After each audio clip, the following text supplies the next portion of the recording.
Yo mga idol, kamusta? Sports Talk PH nga pala.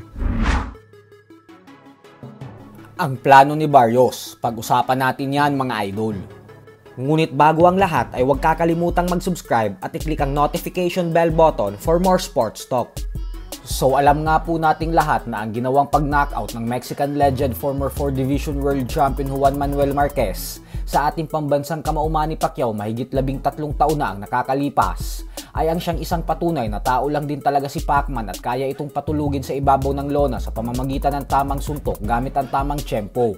May mga nagsasabi na ang suntok na yon ay lucky punch lang dahil natsambahan lang umano yun ni Marquez.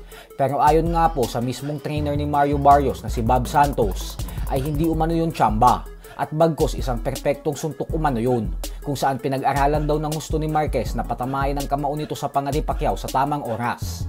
Banta ng trainer ni Barrios na i-replika daw nila ang ginawang ito ni Marquez upang muling patulugin si Pacquiao sa ibabaw ng lona at tuluyan na itong palayasin sa pagboboxing. Yung tipong dahil sa sobrang saklap ng sasapiti na pagkatalo ni Pacquiao ay hindi na talaga ito makakabalik pa sa sports ng suntukan at magiging permanente na ang pagre-retiro nito.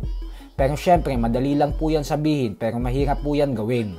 Tandaan po natin na kinailangan ni Marquez ng 4 na laban bago niya naipatama ang kanyang tinatawag na perfect punch. Bukod dyan ay malayong malayo po ang kalidad ng isang Juan Manuel Marquez kay Mario Barrios. Ang malaking diferensya lang talaga ngayon ay dahil may edad ng 46 anyos ang ating pambansang kamao. Sa kabilang banda naman mga idol ay nagulat naman nga po ang madaming boxing fans na naging pasabog ng British boxing legend Ricky the Hitman Hatton. Ito po ay matapos nitong i-anunsyo kahapon na magbabalik na din siya sa professional boxing sa edad na 49 years old. Makakasagupa ni Hatton ang tinaguriang The Arabian Warrior na si Esa Alda. May record na 8 wins with 4 knockouts sa 3 talo. Gaganapin ang kanilang sagupaan sa December 2 sa Dubai. Ito po ang magsisilbing kauna-unahang laban ni Hatton sa professional boxing matapos nitong magretiro noong taong 2012. Ayon kay Hatton ay excited na umano siya para sa laban na ito dahil na-miss niya daw talaga ang boxing. Nangako naman si Hatton na bibigyan niya ng isang maganda at ma-aksyon na laban ng mga fight fans at hindi ito matutulad sa nakakadismayang comeback fight ni Mike Tyson.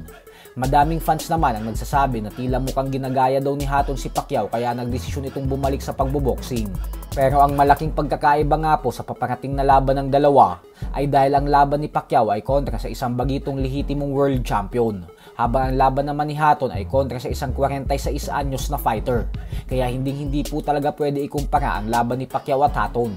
Matatandaan din natin na noong taong 2022 ay nagtuo sa isang exhibition fight si Hatton at ang Mexican legend former 3 Division World Champion Marco Antonio Barrera, kung saan nauwi sa tabla na resulta ng laban. So hanggang dito na lang po muna tayo mga idol.